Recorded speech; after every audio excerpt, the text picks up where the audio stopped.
Kumusta mga idol at mga kasari? Welcome po ulit sa aking channel, Daddy Gudo Vlogs. So ngayon ay nandito tayo sa ating sari-sari store. And siyempre, magbibigay tayo ng update about sa ating sari-sari store, no? Pagkatapos nito, ay pupunta tayo doon sa ating pritong manok business na naman, no? Naka-ready na tayo, ayos na tayo, no? And bago tayo pumunta doon, ay naisipan ko na naman na mag-vlog, no?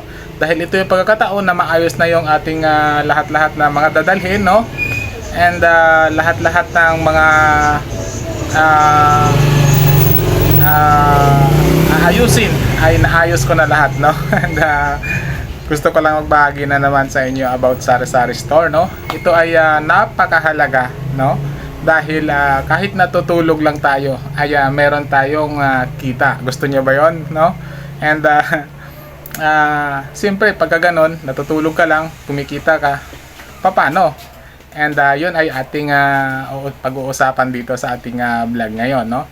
And siyempre bago ang lahat, maraming salamat sa suporta. And kahit maliit ang ating views, ay patuloy pa rin tayong nagbibigay sa inyo ng update, nagbibigay sa inyo ng inspiration to motivate, no, to inspire. Siyempre, kung bago sa aming channel, no, about sari-sari store, and siyempre yung ating katas ng sari-sari store, ito yung ating pritong manok business, ay huwag kalimutan mag-like, share, and subscribe para at least marami tayong ma-motivate at ma-inspired, no. Iba talaga ang meron tayong sariling negosyo.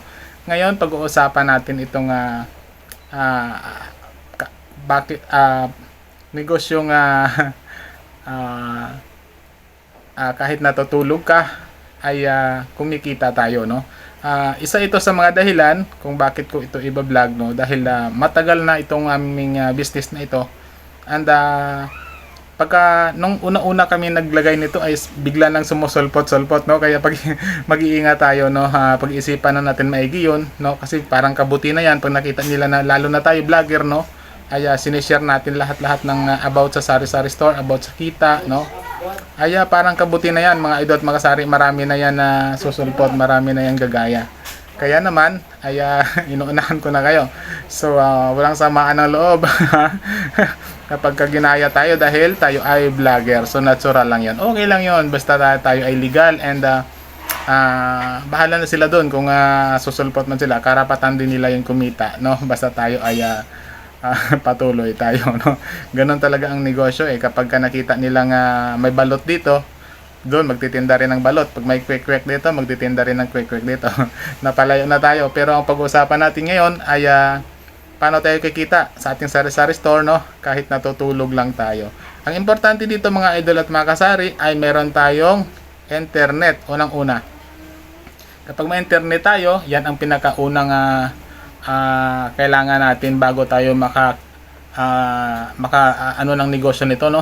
Kailangan makapag-umpisa, no, sa itong negosyo na ito dahil kailangan ang internet. At bakit ko nasabing internet? Ang importante sa internet, lahat ng tao ay gumagamit ng cellphone, no? Kapag gumagamit tayo ng cellphone, importante ay malakas ang signal. So kapag may internet tayo, pag magpakabit tayo internet o may internet man tayo at nagpaplano ng ganitong negosyo, kailangan ay malakas ang signal. Number 1 yan, no? And siyempre, yung quality ng items na bibilhin mo. Medyo mahal itong sa amin. Umabot ito ng 13,000, no? Pero magandang quality, bihira nasisira. And kahit malayo ay abot, no? And alam nyo na siguro kung ano yung aking tinutukoy dito. Dahil tulog lang kami ni Commander, no? Siyempre, yung ating CCTV, yan, dalawa. Isa dito. At saka isa dyan, no? Ayan sa harapan, no? Makikita sa gate, and dito sa kaha, no? Nakikita. Kaya naman pag nag-alarm kasi yan pagka may tao yung ating CCTV, pagka may gumagalaw yan dyan, pag may naghuhulog naghuhulog dyan, siyempre kahit natutulog tayo doon, magigising tayo kasi ang CCTV naman kapag may tao dito malapit, nag-a-alarm. So, ibig sabihin nito mga idol at mga kasari ay yung ating piso wifi, no? Kahit na kami tulog, ay kumikita pa rin tayo. Ayun, may bumili lang mga idol at mga kasari, no? So, yun, dapat may maganda tayong signal, no? And siyempre yung items natin, yung ating piso wifi ay maganda rin. Dahil kapag hindi maganda ay baka sa iba maghulog eh, no? Kaya kami na commander nun doon sa taas, kapag natutulog na kami, ay bigla na lang mag-alarm nga, sabi ko kanina. Tapos may maghuhulog, matik na yon, 5 piso, 10, yon. So, tinatanong nyo ba kung magkano yung ating kinita dito sa buong araw na ito? Sa isang araw, no? Ay, hindi ko na sasabihin na naman. Pero hindi, sasabihin natin, no? Pinakamababa ang 1.5 a month. Pinakamataas ang, dati kumabot kami ng 6,000, no? Ang a month. Kaso may maraming nagsulputan dito. Sa isang piso wifi lang yun, mga idol. 4 yung piso wifi namin noon. So, binili ng kumare namin yung isa. Din ngayon, 3 na lang. 3 na lang. Isa doon sa pwesto natin sa Prito Manok Business. Napapanood nyo yun. Doon, nandun yung isang piso wifi natin. Kahit nawala rin tayo doon, sarado, ay may naguhulog din doon, mga idol mo. Maraming mga estudyante doon at siyempre yung mga nagbabiyahe ng tricycle, no? Yung mga tricycle driver, malapit lang kasi doon ang paradahan nila. And siyempre yung dito, ayan, doon sa kay kumare, yung minsan ko na na-vlog sa inyo na bagong pwesto natin dyan. Pero hindi pwesto kanila, sari-sari store yun. Pero nagpalagay sa atin, no? Kaya nilagyan natin. Bali 3 na lang ngayon. Dati 4 yan. So binili na ng kumare natin yung isa, kaya 3 na lang natira. So yun, no? And masaya tayo dahil matagal na kami noon gumagawa, business namin na matagal na yon. Namuhulan kami diyan bawat isa 13,000, mga idol, dahil magandang klase. And hindi lang magandang klase kundi lifetime siya. Hamba may masira, kontakin mo lang yung binilhan mo ng ganyan.